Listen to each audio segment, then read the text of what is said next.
Anda kembali di Bincang Virtual, pemirsa, dan kita masih membahas mengenai bansos. Tetapi sebelum saya ke narasumber saya akan mengajak Anda untuk menyaksikan tayangan yang berikut ini.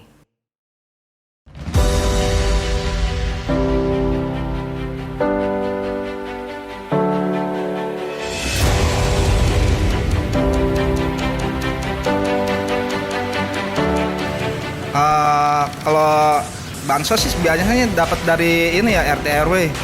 Itu diantar langsung sih dari utusan RT-nya ngambil ke kantor RW. Nah, yang utusannya itu di membagikannya ke rumah-rumah yang membutuhkannya, ibaratnya yang kena dampaknya lah gitu. Kalau untuk bansos saya udah pernah dengar, saya sendiri juga mendapatin dari pemerintah, dari RT setempat. Saya juga pernah dikirim dari bansos. Terima kasih untuk pemerintah untuk bantuan bansos. Cuman masih banyak, pemerintah tolong turun ke bawah, cek lagi ke masyarakat, banyak yang belum dapat bansos atau double bansos. Ya kalau ini sih lebih baik terjun langsung gitu, biar dia ngedata langsung mengenai, biar tahu dari RT RW-nya, biar sama-sama rata kebagian lah. Khususnya Pemprov dan pemerintah pusat tolong di double cek lagi untuk penyuluran data-datanya gitu, supaya valid dan tidak ada timba-timbahan gitu loh. Rp600.000 memang bukan jumlah yang besar bagi sebagian kalangan. Namun siapa sangka jumlah itulah yang bisa menyelamatkan banyak jiwa di tengah cobaan yang datang bertubi-tubi dalam kehidupan masyarakat. Pemerintah pun mengharapkan ada kerjasama dari berbagai pihak untuk sama-sama perlahan mulai menata kembali hidup, bangkit dari keterpurukan dan menerima kenyataan bahwa kini hidup dalam kondisi tatanan hidup baru. Ya, Pak Hartono nih, Pak Hartono, apakah dari Kementerian Sosial sendiri sudah melihat dan sudah memetakan mana-mana saja yang perlu diatasi untuk kemudian bisa menjalankan nanti gelombang kedua agar bisa berjalan dengan lancar? Kita memberikan keleluasaan kepada pemerintah daerah untuk pengusulan siapa penerimanya, karena mereka lah yang lebih tahu, karena sasaran penerima bansos khusus COVID ini memang lebih banyak untuk mereka yang di luar masuk di dalam data terpadu kesejahteraan sosial. Iya, sasarannya ini juga dibagi-bagi banyak kategori gitu ya Pak ya? Ya, karena itu adalah orang-orang yang selama ini tidak pernah menerima bantuan sosial. Mereka bekerja dari sektor informal, mendapatkan pendapatan harian, tetapi karena COVID mereka kehilangan semua. Nah, jadi bantuan sosial terkait dengan COVID-19 itu adalah mereka yang selama ini belum menerima program-program reguler. Iya. Itu kita eksekusi dan kita berikan bantuan. Iya, Pak Hartono, salah satu yang menjadi catatan saya tadi dari Bang Rey adalah pemotongan bansos oleh Pemda ini kan ya bisa saja terjadi. Nah ini memang banyak sekali laporan-laporan bahwa bantuannya tidak dapat, bantuannya tidak lengkap. Ini sebenarnya untuk kasus ini seperti apa sih Pak Hartono? Iya, pasti kami di Kementerian Sosial sudah minta ke BPKP untuk melakukan pendampingan, bahkan kita juga sama-sama dengan KPK, Ketua KPK juga sama-sama dengan Pak Menteri Sosial langsung ke lapangan, ada Bareskrim, kita juga minta ke LKPP untuk melakukan pendampingan, ya. Bahkan kita dalam waktu dekat juga dilakukan pemeriksaan ya oleh BPK, dan ini adalah sebagai satu bentuk bagaimana kita melaksanakan program ini harus betul-betul bisa akuntabel. Kemudian yang di lapangan, ya tentu ada aparat pengawasan, ya. Ini berlapis, ya.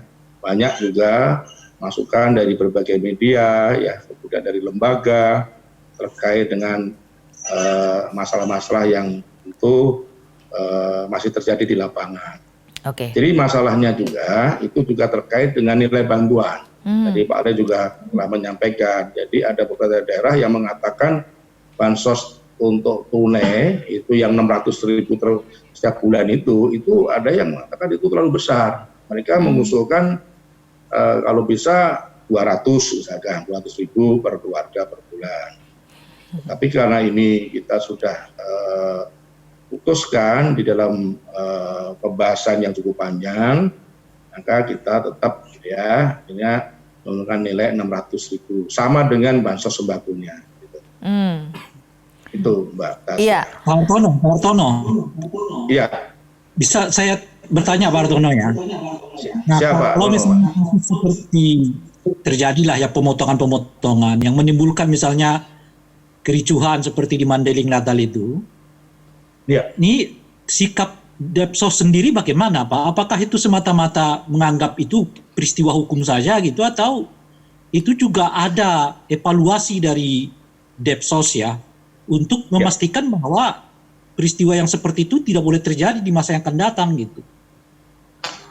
Ya, betul, terima kasih. Kami ketika ada informasi terkait dengan masalah-masalah seperti ada di Mandailing Natal, ternyata itu bukan BST-nya Kementerian Sosial. Dan kita terus minta koordinasi, dan hampir setiap kali kita melakukan vikon langsung untuk minta supaya betul-betul kita siapkan ya. Karena untuk bansos tunai itu kita menggunakan vendors PT POS, maka kita juga minta kepada pemerintah daerah, untuk pemerintah daerah juga koordinasi dengan TNI, ya, kepolisian terkait dengan persiapan maupun juga penyaluran bantuan. Oke, kalau begitu dari DPR sendiri Bang Aceh, apa yang disarankan kepada pemerintah? Karena ini seperti yang dikatakan oleh Pak Hartono, ini kan bahwa itu ternyata bukan dari BST-nya dari Kementerian Sosial. Artinya di lapangan ini kan sebenarnya belum berjalan dengan baik begitu ya? Ya, sebetulnya concern kami juga sama seperti yang ditanyakan oleh Bang Ray ya, bahwa kebijakan ini tidak boleh menimbulkan masalah baru. Dan oleh karena itu maka saya kira untuk kebijakan BST kan sudah seharusnya memang sekarang ini mengalami penurunan nilainya ya Pak Hartono ya. Nah, oleh karena itu perlu ada kami sebetulnya merekomendasikan supaya ada kesamaan ya. Tapi kan kita tahu bahwa masing-masing daerah juga memiliki kemampuan fiskal yang berbeda-beda begitu. Terutama untuk program-program social safety net atau program-program pelindungan sosial seperti sekarang ini. Tapi saya merasa bersyukur walaupun memang ada beberapa masalah ya di lapangan terkait dengan bantuan-bantuan sosial ini. Kenapa? Karena pada saat kemarin kita dianjurkan semua untuk melakukan work from home ya, pada puncak-puncaknya kemarin pada 2 bulan yang lalu, kondisi ketahanan pangan kita kuat Bang Ray. Ya, untungnya lagi musim panen begitu. Saya nggak bisa bayangkan Bang Ray ya, kalau waktu itu ya pada saat bulan puasa dan menjelang Lebaran di daerah tidak misalnya lagi ada masalah soal musim tanam kita, wah ini akan menjadi masalah serius gitu. Nah tapi alhamdulillah ya, dan ini saya kira harus menjadi evaluasi.